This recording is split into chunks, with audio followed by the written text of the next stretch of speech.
Subscribe and share my channel Sudarsana. నమస్కారం. శ్రీమద్ భగవద్గీత 14వ అధ్యాయము గుణత్రయ విభాగ యోగము నుండి శ్లోకములను నేర్చుకుందాం. ఓం శ్రీకృష్ణ పరబ్రహ్మణే నమః. శ్రీ గురుభ్యో నమః.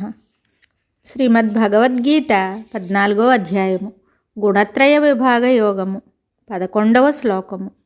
శ్రీ భగవాన్ ఉవాచ సర్వద్వారేషు దేహేస్మిన్ ప్రకాశ ఉపజాయతే జ్ఞానం యదా తదా విద్యాద్వివృద్ధం సత్వమిత్యుత. సర్వద్వారేషు దేహేస్మిన్ ప్రకాశ ఉపజాయతే జ్ఞానం యదా తదా విద్యా ద్వివృద్ధం సత్వమిత్యుత.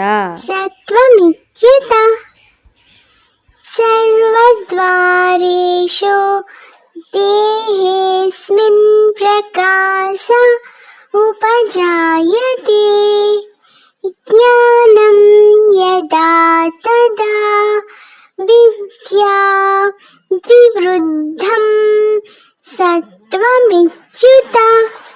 ఈ శ్లోకమునకు భావము: ఎప్పుడీ శరీరమునందు శ్రోత్రాది ఇంద్రియద్వారములన్నింటి యందును ప్రకాశరూపమగు జ్ఞానము కలుగుచున్నదో అప్పుడు సత్వగుణము బాగుగా వృద్ధి నొంది ఉన్నదని తెలుసుకొనవలెను. ఒక్కొక్క గుణము అధికముగా ఉన్నప్పుడు జీవుడు చేయు కర్మలును దానికి అనుగుణముగానే ఉంటాయి. అతడు భుజించు ఆహారము, మాట్లాడు పద్ధతి, నడక సమస్తము ఆ గుణములను అనుసరించే ఉంటాయి.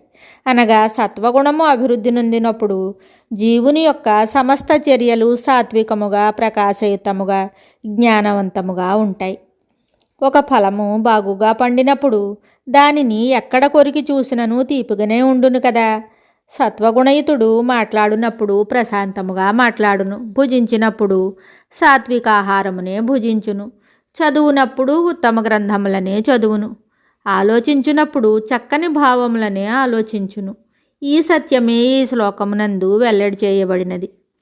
ఈ ప్రకారముగా ప్రశాంతత, జ్ఞాన ప్రకాశము సమస్తేంద్రియముల నుండి ఎప్పుడు వెల్లువిరియును అప్పుడు ఆ వ్యక్తి యందు సత్వగుణం అధికముగా ఉన్నదని వెంటనే గ్రహించవచ్చును. దీనిని బట్టి ఒక సాధన యందు అభివృద్ధి నొందినది లేనిది స్పష్టముగా తెలుసుకొనుటకు అవకాశం ఏర్పడుచున్నది. వాని ఆచరణను చూసినా చాలును, వాని ఇంద్రియ ప్రవృత్తులు చూసినా చాలును.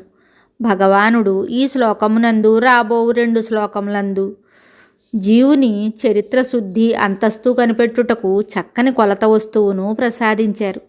వారి వారి ఆచరణయే ఆ కొలత సాధనము. కాబట్టి ప్రతి వారును తమ తమ దైనిక ఆచరణను పరీక్షించుకొనుచు తమ యందు ఏ గుణము ప్రవృద్ధమై ఉన్నదో బాగుగా కనిపెట్టి సాధనాతిశయముచే తమస్సు నుండి రజస్సునకు, రజస్సు నుండి సత్వమునకు, సత్వము నుండి విశుద్ధ సత్వమునకు లేక గుణాతీత స్థితికి మారుటికై ప్రయత్నించవలయును.